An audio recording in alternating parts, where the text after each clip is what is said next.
Assalamualaikum warahmatullahi wabarakatuh, sahabat Exceller semuanya. Jumpa lagi di channel Exceller Musik ya. Kali ini kita akan membahas yaitu rencana kerja sekolah.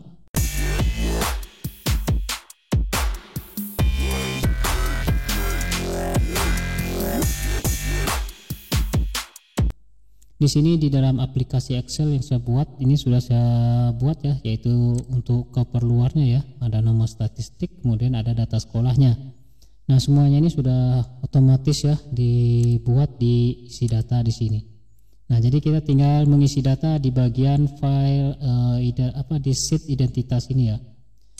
Nah, kemudian di file ini juga sudah terdapat yaitu langkah dalam penyusunan RKS ya, rencana kerja sekolah.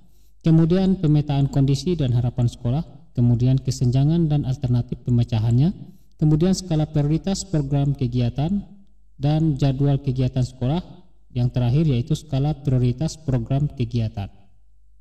Oke, jadi kita lihat dulu yang langkah penyusunan RKAS ya. Nah, jadi langkah dalam penyusunan RKAS itu yang harus kita buat, yang pertama yaitu pemetaan kondisi dan harapan sekolah. Oke, sekarang kita klik ya di sini. Nah, di dalam pemetaan kondisi dan harapan sekolah, ini kita sudah punya 8 poin dari kesiswaan sampai yaitu manajemen berbasis sekolah. Nah, yang ini kita harus memetakan kondisi sekolah saat ini ya. Nah, jadi kesiswaan, kondisi sekolahnya bagaimana saat ini, kemudian kurikulum bagaimana untuk kondisi saat ini. Kondisi sekolah yang sekarang itu kita ingin harapannya bagaimana ya.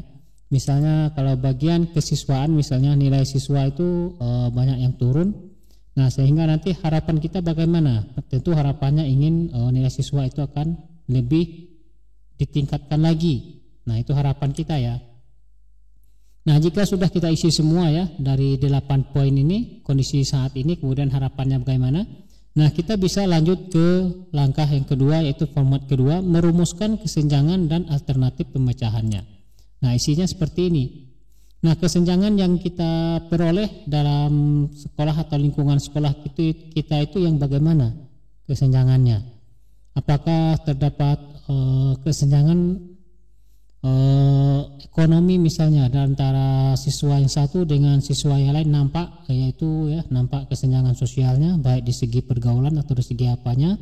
Kemudian kesenjangan di antar kelas ya, misalnya kelas 7 atau kelas 8 dan kelas 9 itu nampak sekali kesenjangannya. Nah, kemudian penyebabnya apa ya? Penyebab dari kesenjangan tadi. Nah, kemudian kita harus mencari alternatif pemecahannya. Atau sudah kita temui ya kesenjangan yang ada pada sekolah kita, penyebabnya juga sudah diketahui, kemudian alternatif pemecahannya juga sudah kita dapat. Kita bisa lanjut ke formatnya ketiga yaitu menentukan skala prioritas. Nah, skala prioritas di sini yaitu untuk menentukan ya kegiatan mana yang harus kita dahulukan, baik itu jangka pendek maupun jangka menengah. Nah, jadi yang mana yang harus kita dahulukan? Nah, maka kita isi di sini ya. Kita isi di tabel skala prioritas program kegiatan.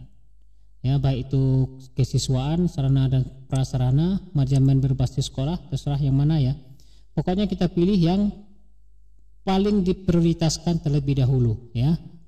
Nah, kemudian jika sudah kita isi, kita lanjut lagi ke membuat jadwal. Nah, dari yang sudah kita prioritaskan tadi ya, kegiatan yang sudah diprioritaskan itu kita masukkan ke jadwalnya. Jadwal itu apakah yang 1 tahun harus siap, 2 tahun harus siap, 3 tahun harus siap, atau harus sampai 4 tahun ya. Nah, di sini harus kita jelaskan ya, harus kita tandai di sini sehingga nanti dana yang kita kucurkan dari anggaran sekolah itu tepat sasaran.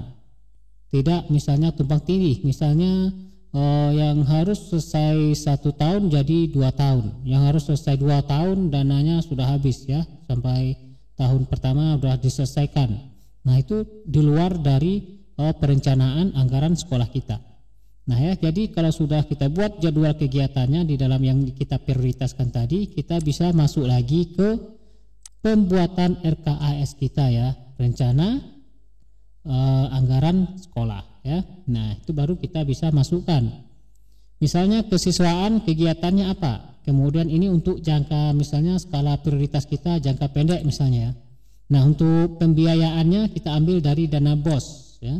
Kegiatannya ini dibiayai oleh dana BOS. Kemudian anggarannya berapa? Nah, kemudian begitu juga dengan bagian kurikulum dan kegiatan pembelajaran. Kegiatan yang diprioritaskan pada poin nomor 2 ini apa? Kemudian skala prioritasnya jangka pendek atau jangka panjang. Kemudian jika jangka menengah ya, jangka menengah. Kemudian dananya kita ambil dari dana BOS misalnya atau dana rutin misalnya ya. Nah, jika semuanya ini sudah kita peroleh atau sudah kita dapatkan ya, atau sudah kita isi, nah sehingga nantinya dalam pembuatan RKAS atau rencana anggaran sekolah tersebut itu sedikit sekali dana yang melenceng dari kegiatan yang direncanakan, sehingga sedikit sekali perubahan-perubahan yang kita lakukan pada RKAS yang berikutnya ya, sehingga tidak sehingga sedikit sekali ya, karena ini sudah kita rencanakan sematang-matangnya ya, sehingga nantinya RKAS kita itu sudah dibuat dengan sempurna ya. Nah, seperti itu, sehingga dalam pembuatan atau kegiatan itu dana sumber dana ini juga tidak timpang tindih ya. Misalnya kegiatan yang ini seharusnya dari dana BOS, kemudian ditutupi oleh dana rutin misalnya, atau dari komite misalnya ya. Nah, kalau sudah yang seperti ini, itu sudah ada pos-posnya tersendiri ya, sudah ada pos-posnya tersendiri, jadi kita tidak akan tumpang tindih dalam pembagian dana BOS-nya.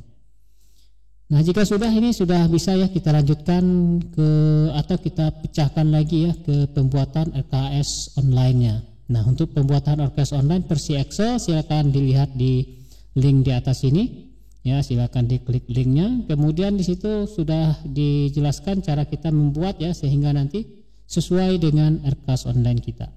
Oke teman-teman semuanya, lebih dan kurang saya mohon maaf. Jika bermanfaat silakan WA saya, nomornya ada di link deskripsi. Oke, jika teman-teman tidak membutuhkan ya abaikan saja video ini ya. Kemudian akhir kata saya mohon maaf, saya akhiri dengan Assalamualaikum warahmatullahi wabarakatuh.